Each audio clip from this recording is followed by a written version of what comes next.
Well, let's start here in a second.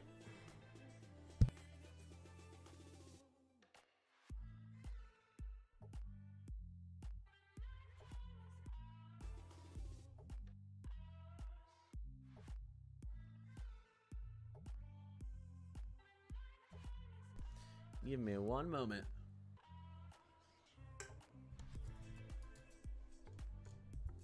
One moment, guys.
I know I'm late. I know, guys. I know. I know. Morning from Central New York. What's going on? What's going on, Central New York?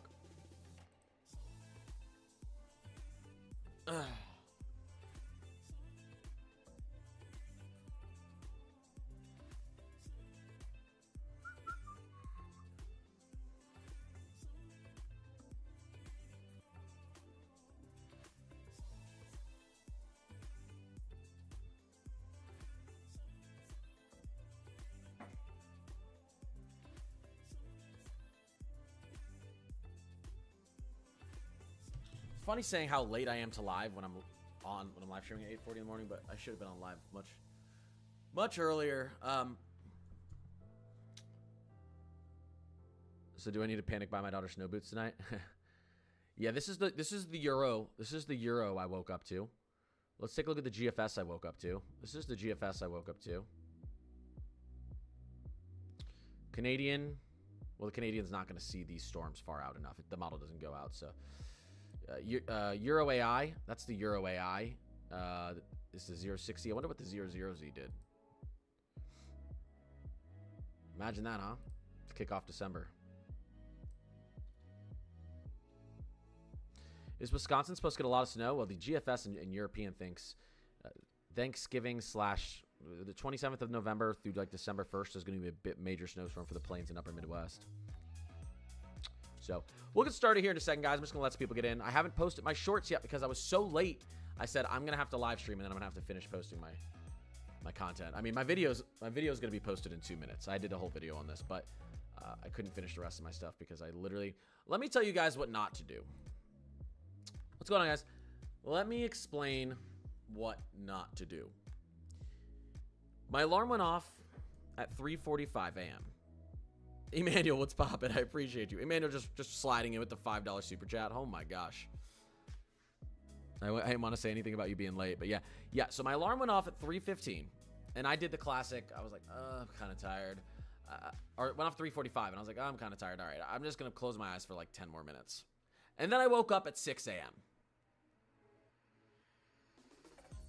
What's going on, Tufts? I was like, oh gosh. Never tell yourself when you wake up from an alarm that you're just gonna wake up in 10 more minutes. Because I didn't wake up in 10 more minutes. Yeah, I know. You know, we all do that. Like, snooze. All right, let me just get 5, 10 more minutes to shut eye and I'll get up. I completely just knocked back out. I will say that's the most sleep I've gotten in like a month. I mean, I got like 8 hours, 9 hours last night. So that, I guess that's good, but yeah, never do that. Never do that. Oh man, I'm annoyed I don't have my shorts posted already. All right, we're gonna get started here in just 2 seconds. Let's see what's going on here. All right. Let me look at a few other things. Oh, I didn't put chapters in yet either. All right, I have to do. I'll do that later. I'll do that later.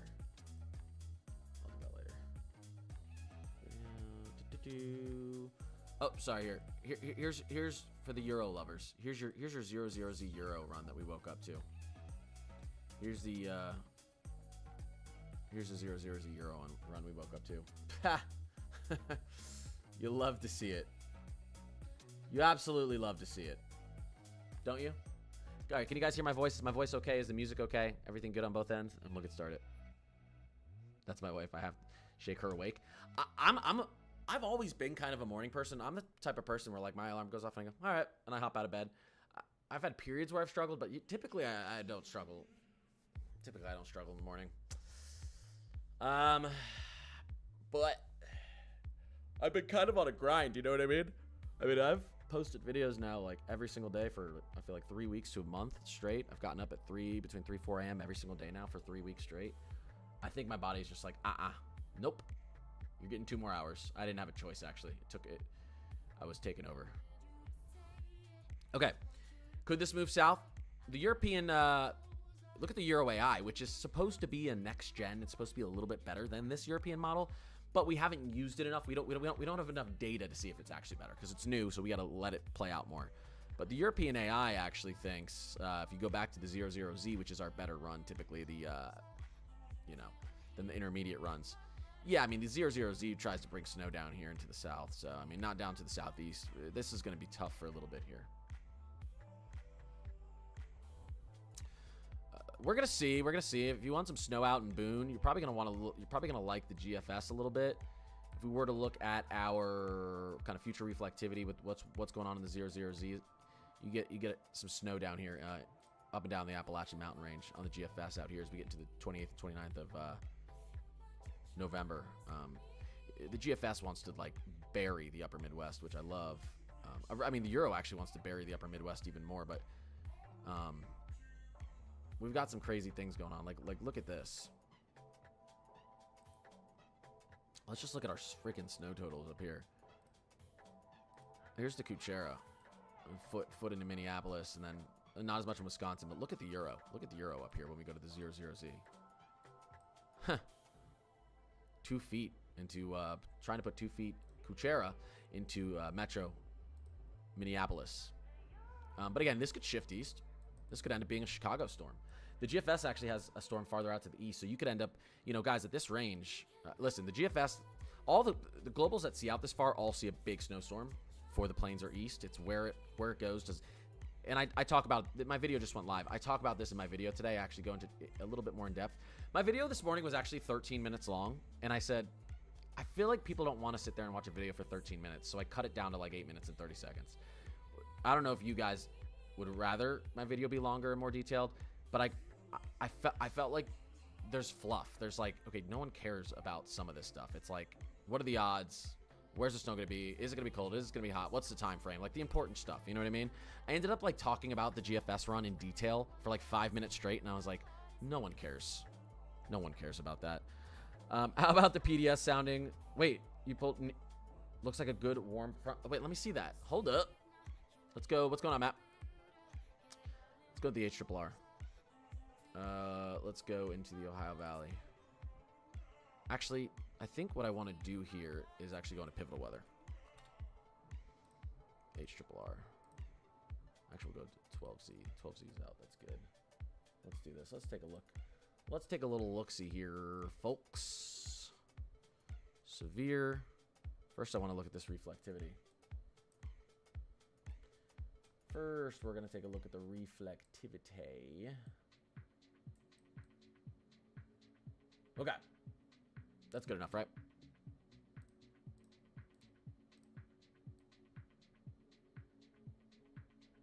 Oh, there you go. What do we got here? What do we have here? What is that, tomorrow evening? Yeah. Tomorrow late afternoon, early evening. All right, let's take a look here. I want to take a look at the Rufus. The Rufus is more fun. Rufus isn't actually even showing much, although it's not loaded all the way through. Let's go to the 09. Actually, let's go to the 606Z for tomorrow. Maybe the HRRR is more aggressive. Let's take a look here. No, I want to go to Sig Tour. Okay. Yeah, let's put in some interesting stuff out here in Western Kentucky, Southern Indiana, or Southern Illinois. I mean, Tor 3.0. There's tons of inhibition there. Look at Tor parameters on HRRR. Yeah, that's what I was actually about to go do. Let's look at Tor parameters on HRRR. On the 12Z map. Oh, holy smokes. You weren't lying. If you don't follow Mesomat, follow Mesomat, guys. He does the same thing I do. I would say, especially when it comes to severe weather, there's not many people who understand it better than Mezzo. Mr. Mezzo Matthew. He's great to watch. All right. Let's take a look here. No, don't do that to me. Come on. Pull the sounding. 4.0 effective layer Sigtor param. It's pretty good for this time of year. Yeah, good cape. You're fine right here. A little bit of rotational shear. Velocity shear going on there as well. A little bit of inhibition, not much. 34 knot low level shear and the 400 SRH. I mean, that's fantastic if you want a tornado on the ground. The photograph looks okay as well. Not as rounded as could be, but there's a little bit of potential here. Pull this little guy up here. Marginal Tor. There it is. Marginal Tor. 409 SRH. 37 knot low level shear. The inhibition, though, we're going to have to see, Matt. What do you think about the inhibition here? What do you think about the inhibition? That maybe this is a big dud. 5.0 effective layer. Yeah, I mean, it's going to be the timing here, right? Let's go to the 850 millibar. There's your little bit of a jet streak right through there. I mean, if it's going to happen, if we're going to get a Tor on the ground tomorrow, you would think this is where it's going to happen. That's where our low level shear is. That's where our Sig Tor param is. And then you've clearly got tons of rotation or tons of vorticity with this. Let's take a look at the storm relative felicity down there. Plenty. You can see this breaking apart here. You should see this breaking apart. This is where it thinks we could have those spin ups occur. Right in here. Yeah, I mean, it's looking not too bad for you, Matt. I mean, it's looking bad for you, but I know you kind of like that, so you know what I mean. All right, let's pay attention. I probably should have brought this up in my video today. I'll actually probably we'll see.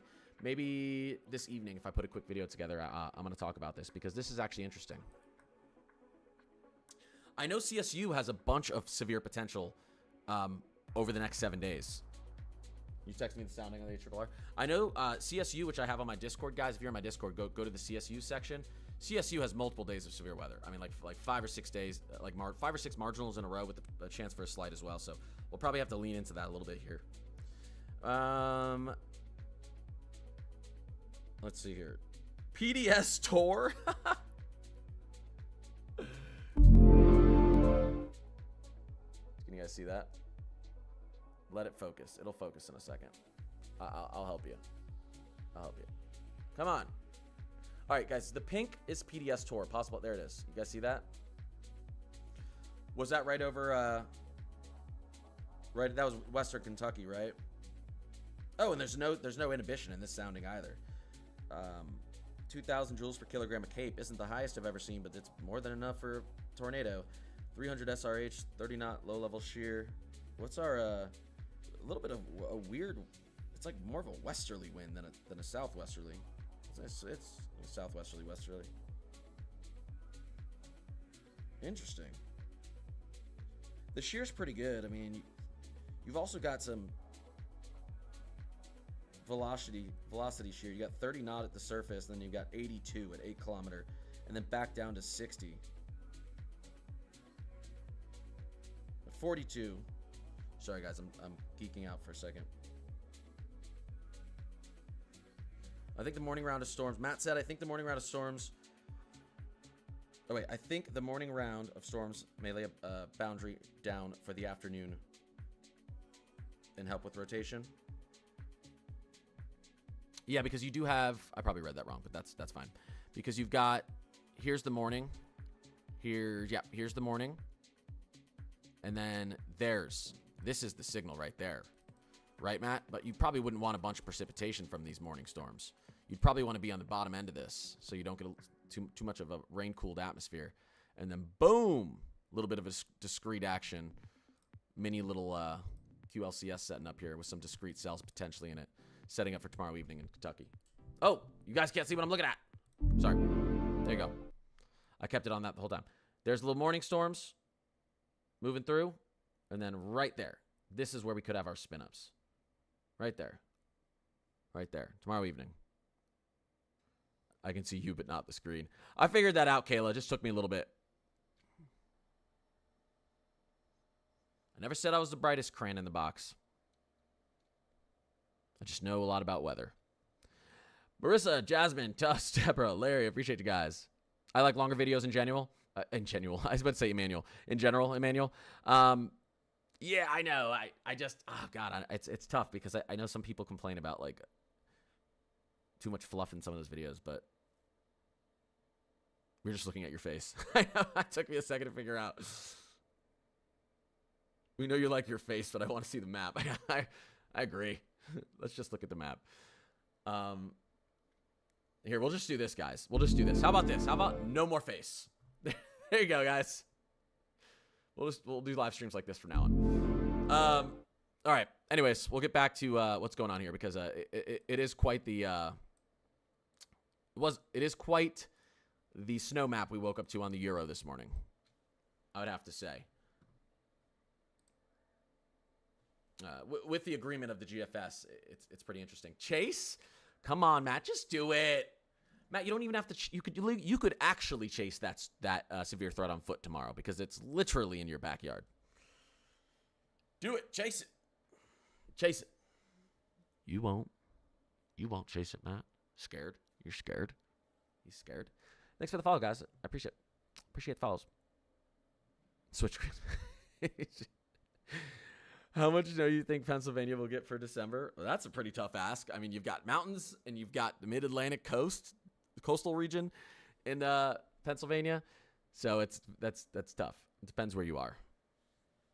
I think we have a chance for a nor'easter setup sometime in December, maybe even towards Christmas time. I was taking a look at the teleconnections. Teleconnections are telling a beautiful story for the mid-Atlantic and Northeast as well. If you guys, let me not do that. Check this out. I was taking a little peek-see at the teleconnections this morning, as I always do. A little look-see. I found something interesting. Really quickly, let's just look at our ensemble. Here's our AO falling off a cliff as we move towards December 2nd. We know what that means. That has to do with our polar jet disruption up to the north, polar vortex disruption. EPO, here's this large ridge building out in Alaska. EPO. Negative EPO correlated with the large ridge over Alaska. Here, I'm going to draw the country. I'm pretty good at drawing the country. What do you guys think? What do you guys think about my America? And then blah, blah, blah. Alaska's up here, and Canada's up here. What do you guys think? Yeah, Mexico, Yucatan Peninsula, and Cuba over here, and South America. What do you guys think? Was that pretty good for just quick freehand with the mouse? Alaskan Ridge, EPO, what does that mean? Boom. Alaskan Ridge. Storms can't move through this. They're going to come up and they're going to sink right down here above it. We like that. We like an Alaskan Ridge. Oh, crap. Now to change screens, I'm going to have to get rid of all this. Ugh, that was a waste of time. Anyways, North Atlantic Oscillation. You guys love this. If you're in the Mid-Atlantic, New England, you want some snow near the coast, you love this. Nice blocking out to your east as we move into the 1st and 2nd of December. Okay? Quick here. We'll just draw like this. This is the U.S. This sets up blocking out here. So cold air moves in. Can't really move out. It helps with the storm track out east. All right? There you go. PNA. Now, typically I would say, negative PNA. We're not going to get any cold air in the plains and out east. Wrong. A negative PNA in combination with a negative EPO is fine. especially with the negative AO and negative EPO, is fine because that large ridge over Alaska is still going to help to push that cold air especially with the negative NAO and a negative WO. And every single teleconnection is working in the Plains and East favor except for the PNA, and those completely counteract this. All this negative PNA is telling us is that this is going to be one of those weird periods where we're actually probably going to have cold air from coast to coast, below average temperatures from coast to coast, and the chance for snow from coast to coast. Where typically our pattern in the U.S. is if it's hot out west, it's cold out east. And if it's hot out east, it's cold out west. Why? Because that's just how the ridging and troughing patterns how they usually take place. You go ridge, trough, ridge, trough, ridge, trough. The United States is usually stuck like this, and you've got your split. But when we have this big, polar vortex disruption with a lot of blocking to the north and the east, and this Alaskan ridge, your cold air sinks in and kind of envelops the entire country. So it's a really good setup. WPO falling off a cliff as well. You love to see it. European weeklies show me some interesting stuff. The European weeklies still think the WPO is just never going to go positive again throughout the rest of human history. I'm kind of joking, but it's very negative for quite a while. That's good blocking to the north. Negative EPO represents high latitude blocking up in Canada. Canadian blocking, high latitude blocking. Mesomat with 1,000 roses. We're just going to round up. Actually, that would be, I wouldn't round up to 1,000. It'd be 500. But Matt, I love you. You're the best. Stella, I appreciate you. I appreciate you. Mama Amy, I appreciate you. Damn geographic printer. Yeah, that's what I think. That's what I think of myself, Emmanuel. But yeah, very, very negative. Here's the thing. Here's our AO in the weeklies, guys. Our AO suggesting a brief warm-up mid-December. Look at this. The 12th of December, maybe out to the 16th of December. Now maybe out to the 20th of December. Then it goes down again for Christmas time. Okay? Interesting thing here. Now, this is going to change a lot, I think, because it's the weeklies. It's an extended ensemble. But you can see our EPO ridge setting up for Christmas time. You can see our North Atlantic oscillation going negative for Christmas time on the latest update. This is suggesting a big warm-up right before Christmas, and then potentially a big warm-up mid-December, and then a big cool-down as we approach Christmas time for the East Coast. So if you're out east, you kind of like this because this is going to give you a big chance for a shot of cold for Christmas, shot of cold and snow for Christmas and New Year's Eve. So, but if you do look at the weeklies, it's suggesting cold first week or two in the States, a warm-up mid-December, and then a big cold blast again for the end of December. Overall, still suggesting of cooler than average December as a whole. But anyways, you guys want to take a look just at the I'll answer some questions, actually. I'll answer some questions now, and then we'll take a look just at the reflectivity as we move forward in time.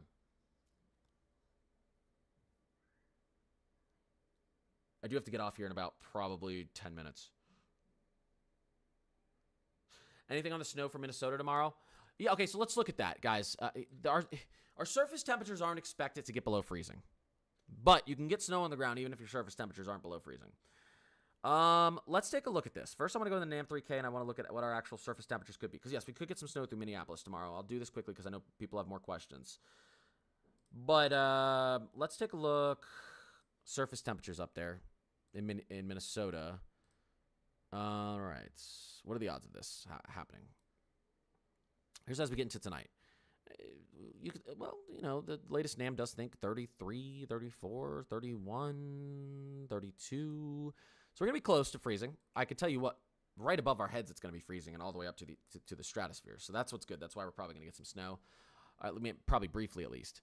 If we were to take a look at our reflectivity, here's our NAM. You'd say, oh, that's great snow. Problem is, again, not too cold at the surface. Our snow ratio is going to be terrible. Terrible. It's going to be like a 2-to-1 probably. 3-to-1 snow ratio. The NAM likes snow through here, though. The HRRR, and I'll show you what the snow totals they expect for Minneapolis is as well. I'm still not fully bought into this. Minneapolis, anywhere between, they're saying 3 to 6 inches. If we go to the HRRR, this is for like tonight into tomorrow morning, guys. We go to the HRRR is thinking... I got to tell you, I'm more on board with the HRRR, unfortunately. And I live in the Minneapolis metro, so I want snow. But I think it's more likely we're going to have a dusting to 2 inches. 2 inches is going to be very particular, where maybe a little bit of a band sets up in the storm. Emmanuel just became a part of the Climate Crew on YouTube. Shout out, Emmanuel. Emmanuel, I always appreciate your support. Thank you so much. But yeah, I think the HRRR, I think the HRRR is onto it a little bit here. Let's look at the Rufus, although I don't really care about the Rufus for snow, but it agrees with the HRRR, right? A dusting to 2 inches. 2 inches is going to be very. Most people are probably going to see a dusting to half an inch or an inch. Now what does here? Let's go to the NWS. What does the National Weather Service think? Yeah, a dusting to 1.5 inches.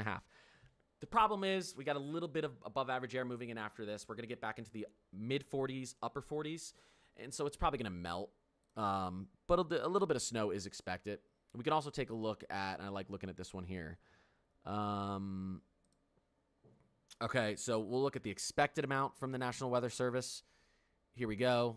Expected amount. We're talking about, again, a dusting to 1 inch. High end, how much could we get out here? They're not expecting much, guys. So, you know, someone's going to get snow up here.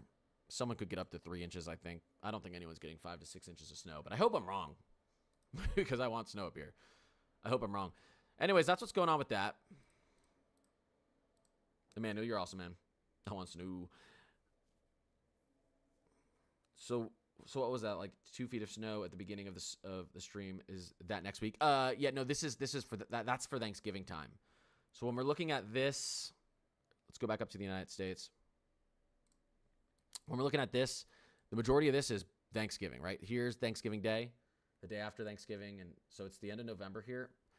You know, we're talking 240 hours out when we see this happening, but you start to see model agreement on exactly. You see that the GFS sees the same thing at the same time. So, and again, we know this the polar vortex is already, or the stratosphere is warming up, so we know that cold air is coming. It's the moisture the snow totals I'm not so sure about, but the snow and the cold air are coming. The timing I'm pretty confident it's going to be Thanksgiving or a day or two after Thanksgiving. I'm pretty confident in that. Here's our Euro as well. Seeing something for the same exact time frame. Let's go to the 00Z. Same kind of region. I told you guys this 2 weeks ago that I thought we'd have around Thanksgiving a snowstorm in this area. You guys know I did. Maybe 3 weeks ago. I think it was 2 weeks ago. It's still looking like it's going to confirm. Could be the day after Thanksgiving. We'll have to wait and see. I ain't changing my forecast, though. I don't have to. It's still good. How's Grand Rapids looking for Thanksgiving? It's interesting because if we look, we might be hot, uncomfortable, baking right here on Thanksgiving because the cold air, the timing looks like it's going to be Thanksgiving's going to be hot, and then boom, you're going to get blasted with some of this Arctic air, and your snow chances are going to go up. If we take a look at the temperature anomalies, look at the Euro as we approach Thanksgiving. Just watch, right? Here's Thanksgiving evening. See what I'm saying? Here comes this pattern change. This is PC, pattern change. Here's the day after Thanksgiving. Here's 2 days after Thanksgiving. Here's 3 days after Thanksgiving. You see how we get that flip there? And I want to show you guys this. Let's go into our European weekly. Let's look at our heights. 500 millibar anomaly. North America. Let's switch it up. This is when we get that constant troughing pattern out east, right? Look at this. There's Thanksgiving. Boom. Look what happens to the country. Look at those lower heights. Look at that low pressure system setting up. Oh my gosh, this is so beautiful from the Euro. December 3rd. Blocking. This is cold air trapped. This is an incredible winter storm pattern. You'd probably want this blocking a little bit less here, but incredible for the beginning of December. And then look at that. Look at this. The jet stream collapsing. This becomes more favorable for the plains and the East Coast. Mid-December, the Euro really, really, really likes the chances. Really likes the chances for a nor'easter out here in December. You get some blocking up here, Alaskan ridging, and a really nice troughing pattern out here over the east. You get that cold air sinking in. This is looking really nice for the Mid-Atlantic and New England for mid to late December on the Euro at least. Still holding that really nice look that we've been seeing for quite a while now. You know that with these models you could wake up and it could all be gone, but we're seeing a consistent hold, and a lot of that's driven by the fact that the stratosphere is already warming, and that cold air displacement is kind of a lock with the globals, at least in their eyes. Knoxville. Okay, I'm gonna do quick rapid answer questions because I got to get off. Knoxville area for Thanksgiving. I think it's gonna be hot. I think cold air moves in a day or two after Thanksgiving, and your snow chances go up. Cheering on the Euro because I want to drive my Subaru up north. Yeah. Snow for Dallas. Listen, the European AI thinks you could get snow in Dallas in like the first week of December. So We'll see. We'll see. I don't think it's gonna happen though. I think you're gonna have to wait a little bit longer. Ohio, yeah, I mean your snow chances look pretty decent in December. If we're being honest here, your Ohio, Midwest, Ohio Valley, really, I mean this region out here, someone's gonna get some nice snow out through this area here. Definitely out here in the Rockies as well. Connecticut, yeah, I mean Mid-Atlantic and New England coastal region looks pretty nice. In December at least. I'm trying to. Well, I'll get to my January forecast here once we at least get into December, or at least end of November, because it is an outlook. Colorado ski mountains being fully opened by the end of January. Well, I can tell you this: there's huge snow coming for the Colorado mountains leading up into December, leading up to Thanksgiving. Big snow there, more snow there, more snow there. Maybe a little bit more snow here. Good snowpacks piling up before December starts. So. And again, I do think as long as we have that negative PNA set up to kick off December, we get that at least through half of December, and we have that negative EO or EPO holding, Alaskan ridging, no ridging in Canada, that's going to create a nice flow of moisture into the Rockies for December as well, at least in the beginning of December. So, yeah, I think you could have a nice snowpack there pretty early. I'm worried about as we get into late December and then into January for the Rockies and out west. I think it could warm up, but again, we don't really know. It's pretty far out. I'm just telling you what I'm seeing.